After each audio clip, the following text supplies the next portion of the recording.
మీరు అన్న దాని ప్రకారం అంటే ఇప్పుడు మా ఇంట్లోనే ఒక ప్రాబ్లం ఉంది. మా సిస్టర్ డాటర్కి మోషన్ అనేది తనకు ఫ్రీ ఉండదు. ఫైబర్ చెప్పారని డాక్టరు, సొరకాయ, బీరకాయ, వాటర్ తాగడము, మజ్జిగ తీసుకోవడం ఇవన్నీ చేస్తున్నా మళ్ళీ వాళ్ళు ఫ్రీ అవ్వడానికి మన ఇంటిది పౌడర్ ఇచ్చారు. ఆ పౌడర్ తాగితేనే లేకపోతే టానిక్ తాగితేనే మోషన్ ఆ తాగిన రోజులు ఫ్రీగా ఉంటుంది. ఇన్ని సప్లిమెంట్స్ తీసుకుంటున్నా, ఆయన చెప్పిన డైట్ అంతా ఫాలో అవుతున్నా, మళ్ళీ సిరప్ కానీ పౌడర్ కానీ తీసుకోవడం మానేస్తే మళ్ళీ తనకు మోషన్ ఫ్రీ అవ్వట్లేదు. మీరు చెప్పిన డైట్ ఫాలో అవుతుంది, మీరు ఇచ్చిన మెడిసిన్స్ వాడుతుంది, మళ్ళీ స్టాప్ చేసిన తర్వాత మళ్ళీ మొదటికి వస్తుంది ప్రాబ్లం. మరి దానికి ఏంటి అంటే ఇక్కడ మెడిసిన్స్ అనేవి డివైడ్ చేస్తాం. ఇప్పుడు ఎలా ఉంటుంది, ఆకలి అవ్వట్లేదు, ఎపిటైజర్స్ అంటే ఆకలి పెంచి, డైజెషన్ అవ్వట్లేదు, డైజెస్టివ్స్ ఉంటున్నాయి, మోషను హార్డ్గా వస్తుంది, స్టూల్స్, సో దాన్ని స్మూత్ చేయాలి, లాక్సేటివ్. మోషన్ అసలు హార్డ్గా వచ్చిన బయటికి రావడానికి ఇబ్బంది అయిపోతుంది, అంటే దాన్ని ఖచ్చితంగా లూజ్గా వాటర్ లాగా చేస్తేనే తనకు బయటికి వచ్చే అవకాశం ఉంటుంది. పర్గేటివ్స్ అంటే ఫోర్స్గా నెట్టేస్తుంది అది మోషన్ బయటికి. అంటే ఇలా కేటగరైజేషన్స్ ఉన్నాయి, చాలా రకాల మెడిసిన్స్ ఉన్నాయి. వీళ్ళు ఎలా ఆలోచిస్తారు అంటే డైజెషన్ సిస్టమ్ మొత్తానికి ఒకటే, గ్యాస్ తగ్గడానికి ఒక ట్యాబ్లెట్, గ్యాస్ అది వేసుకుందాము, మోషన్ రావడానికి ఒక ట్యాబ్లెట్ వేసుకుందాం, అన్నము వామిటింగ్ వచ్చేలా ఉంది అది ఆగడానికి ఒకటి వేస్తాం. ఇది ఒక హ్యాబిట్ అయిపోయింది. ఇప్పుడు పేషెంట్ వచ్చినప్పుడు కూడా మీరు అన్నట్టు తనకి పౌడర్ వాడాల్సి వస్తుంది సార్, వాడితేనే క్లియర్ అవుతుంది, మళ్ళీ ఆపితే వస్తుంది, కానీ తను ఫైబర్ ఫుడ్ తింటుంది కానీ రావట్లేదంటే, సార్ ఫైబర్ ఫుడ్ చెప్పింది మీకు ఓన్లీ ఫర్ ఈజీ డైజెషన్ కోసం. అసలు మీకు కంప్లీట్ డైజెషన్ అవ్వడానికి లోపల డైజెస్టివ్ జ్యూసెస్ రిలీజ్ అవ్వాలి కదా. ఓకే, అంటే తనకు డైజెషన్ కెపాసిటీ చాలా తక్కువ ఉంది అని అంటాం. దాన్ని మనం పెంచాలి. పెంచినప్పుడు ఏమవుతుంది, పార్షియల్గా డైజెషన్ అయ్యేది కంప్లీట్ డైజెషన్ అయిపోతుంది, తర్వాత అది స్మూత్గా మారిపోతుంది. ఆ వాటర్ లెవెల్స్ కూడా అంటే ఆ మోషన్ ఏదైతే హార్డ్ అవ్వకుండా అది లూజ్గా ఉండడానికి ఏ రకమైన ఫుడ్ సపోర్ట్ చేస్తుంది అనేది మనం చెప్పాలి. ఇప్పుడు చాలామంది ఆయిల్స్ వాడొద్దు, అది కామన్ పాయింట్ అయిపోయింది. మసాలాలు ఆయిల్స్ వాడడం వల్ల కాదు, రీహీటెడ్ ఆయిల్స్ రిపీటెడ్గా దాన్ని రిపీటెడ్గా ఫుడ్ కూడా. ఇప్పుడు స్పైసీ ఫుడ్, ఇప్పుడు మనం ఫాస్ట్ ఫుడ్లో వాళ్ళు రీహీట్ చేస్తాడు, అన్నం వండిన దాన్ని మళ్ళీ ఫ్రై చేసి ఇస్తున్నారు, డ్రైగా ఉంటాయి. కొన్ని వెజిటేబుల్స్ ఏం చేస్తారు అంటే డ్రై చేస్తేనే తినగలుగుతాం, కొంచెం నీళ్ళు అంటే కొంచెం లూజ్గా ఉంటే ఎవరు తినలేరు.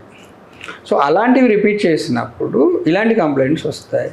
ఇంకోటి ఏంటి, ఇప్పుడు టేస్టింగ్ సాల్ట్స్ కొన్ని అంటే మనం ఫ్లేవర్ కోసం యాడ్ చేసేవి కానీ టేస్ట్ కోసం యాడ్ చేసేవి కూడా మనకి ఏంటి అంటే ఈ స్టూల్స్ హార్డ్ చేయడానికి ఎక్కువ అవకాశం ఉంటుంది. ఓకే, దీంట్లో కూడా ఏంటి అంటే తను ఇప్పుడు అలాంటి పేషెంట్ అంటే క్రానిక్ కాన్స్టిపేషన్ ఉన్న పేషెంట్స్లో ఫస్ట్ మల్టిపుల్ టైమ్స్ వాష్రూమ్కి వెళ్ళే అవకాశం చేయాలి మనం.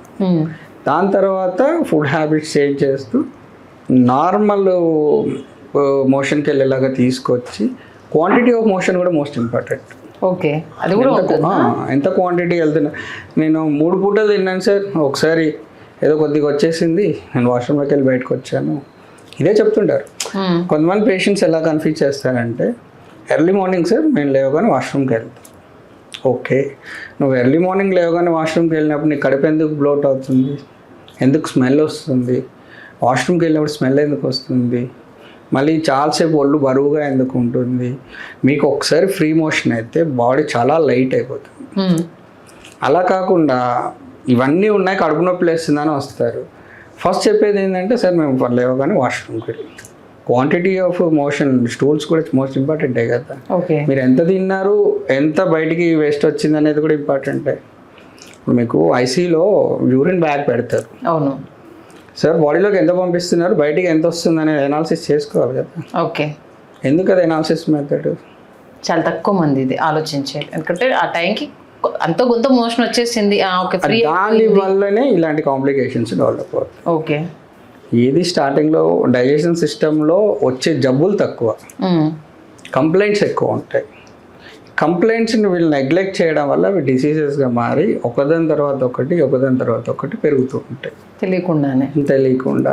ఇక్కడ ఏంటి అంటే నాకు కడుపు ఉబ్బరంగా వెళ్ళాను, ఒక ఇంజెక్షన్ ఇచ్చాడు, ఒక టాబ్లెట్ ఇచ్చాడు, రిలీఫ్ అయిపోయింది, మళ్ళీ రేపు వస్తే రేపు వెళ్తాను, మళ్ళీ ఒక ఇంజెక్షన్, ఒక టాబ్లెట్, వాడే గొప్ప డాక్టర్, ఆ స్థాయికి వెళ్ళిపోయాం మనం.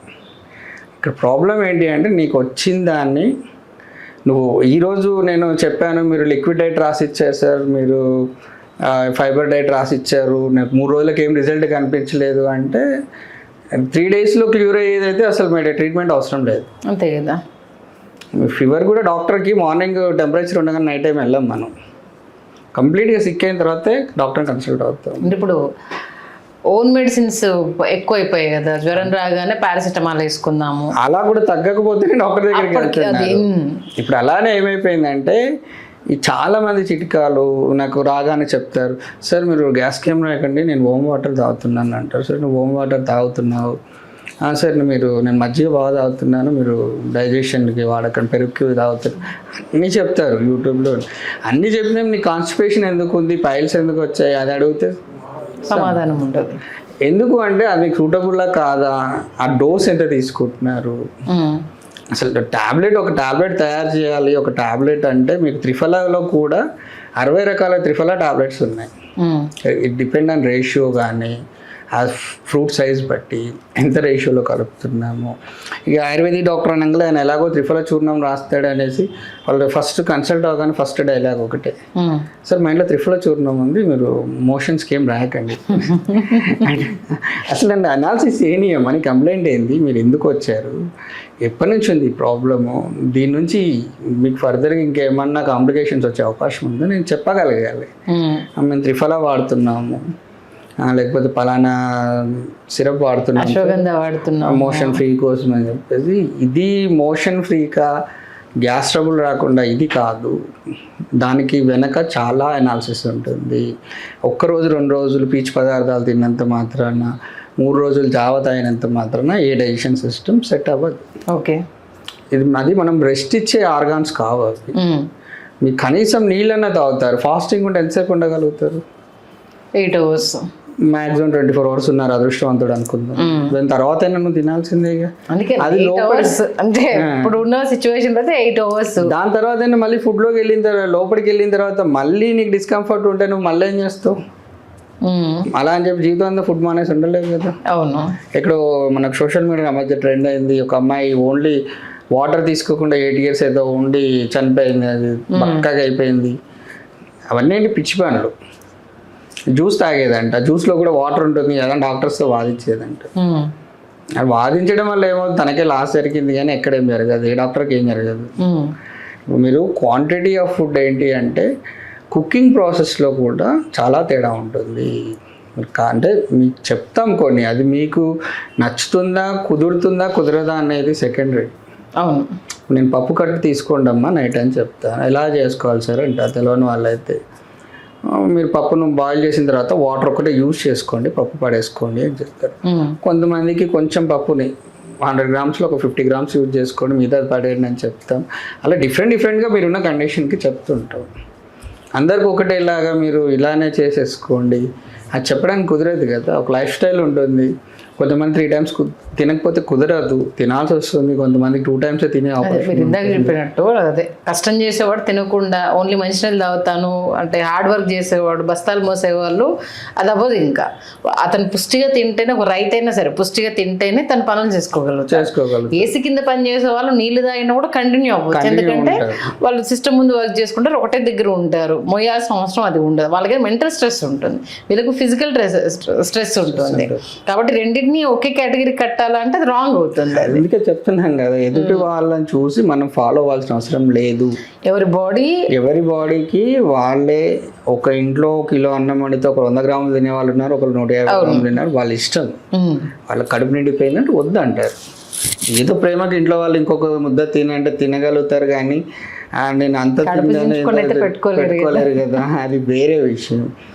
దీనివల్ల ఏంటంటే చాలామంది వాళ్ళని చూసి ఫాలో అయ్యి వీళ్ళని చూసి ఫాలో అయ్యి అది ఇంకంపాటబుల్ ఉన్నా, కాంప్లికేషన్స్ వస్తున్నా వాళ్ళకి ఏదో తగ్గిందంట, ఏదో జరిగిపోయింది, సో నేను దాన్నే ఫాలో అవ్వాలనేది.